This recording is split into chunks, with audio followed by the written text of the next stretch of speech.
Salut! Dans la vidéo d'aujourd'hui, on va parler du passeport Dream.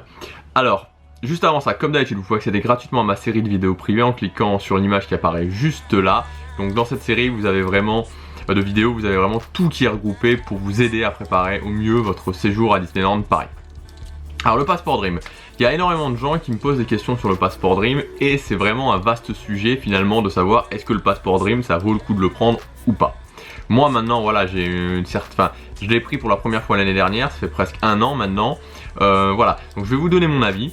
Je ne détiens pas la vérité absolue, je préfère vous prévenir, voilà, je ne détiens pas la vérité absolue, c'est mon avis et je vais essayer de vous donner sans entrer trop dans le calcul parce que pour vraiment comprendre par exemple la différence entre les ventes privées, les ventes flash et le passeport Dream, il faut vraiment rentrer dans les calculs. J'ai fait dans les vidéos privées, là je vais pas le faire parce que c'est pas vraiment user friendly, c'est pas très agréable.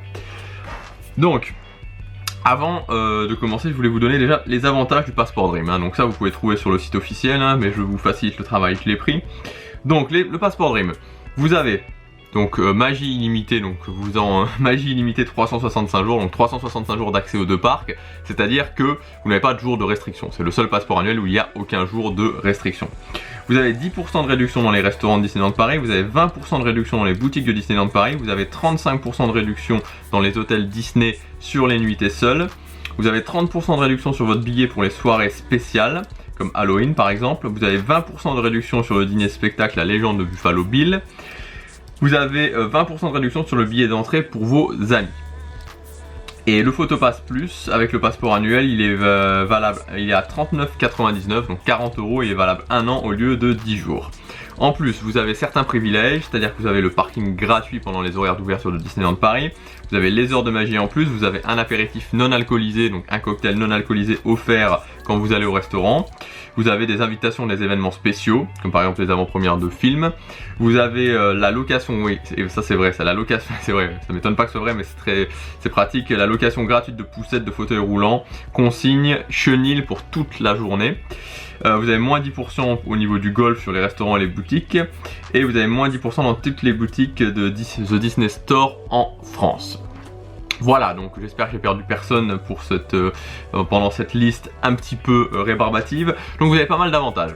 Dans quel cas c'est intéressant de prendre le passeport Dream? Donc il y a plusieurs facteurs en fait, voilà. Donc mon avis c'est que c'est intéressant de prendre le passeport Dream si vous allez toujours dans les hôtels du resort.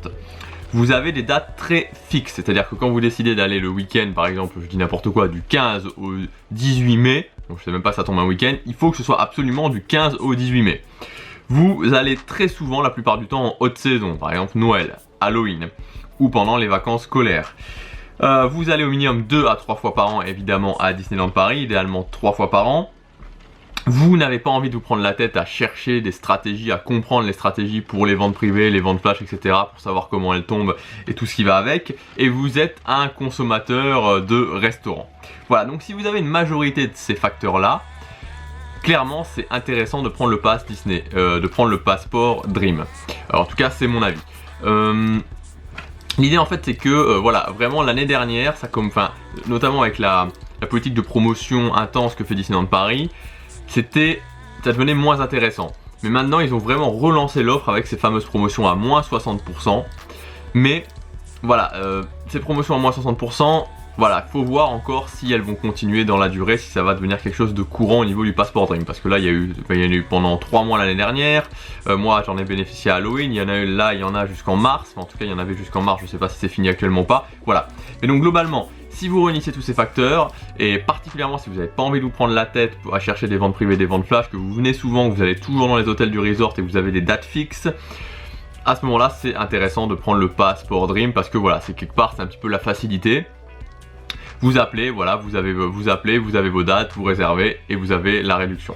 Donc après, encore une fois, bon, je vais pas rentrer dans le calcul, mais ça dépend parce que quand vous avez juste moins 35%, c'est pas forcément aussi intéressant que les moins 50% des dates privées, des ventes privées, des ventes flash. Bon, vraiment là, ça dépend, c'est vraiment, faut poser les calculs et encore une fois, je vais pas le faire dans cette vidéo. Mais voilà, si vous avez une majorité de ces facteurs-là, comme je vous ai dit, si vous rentrez plus ou moins dans ces facteurs-là, alors je vous conseille clairement de prendre le passeport Dream.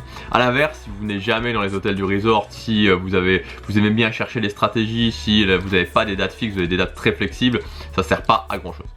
Voilà pour le Passport Dream, voilà ce que je voulais vous dire pour le Passport Dream. J'espère en tout cas que ça vous aura éclairé. Évidemment, je le précise, ça reste que mon avis. Il y a énormément de situations différentes suivant les gens. Des enfants, vous avez des enfants, vous n'avez pas d'enfants, vous venez en voiture, vous venez en train, vous venez en avion, vous venez dans les hôtels du resort, vous venez pas dans les hôtels du resort. Enfin, il y a tellement de situations différentes que c'est très difficile de donner quelque chose de très objectif. Mais en tout cas, voilà, là vous avez un point de réflexion pour voir si oui ou non ça va vous être utile et si vous devez oui ou non prendre le Passport Dream. Dans tous les cas, on se retrouve demain pour la prochaine vidéo. Salut!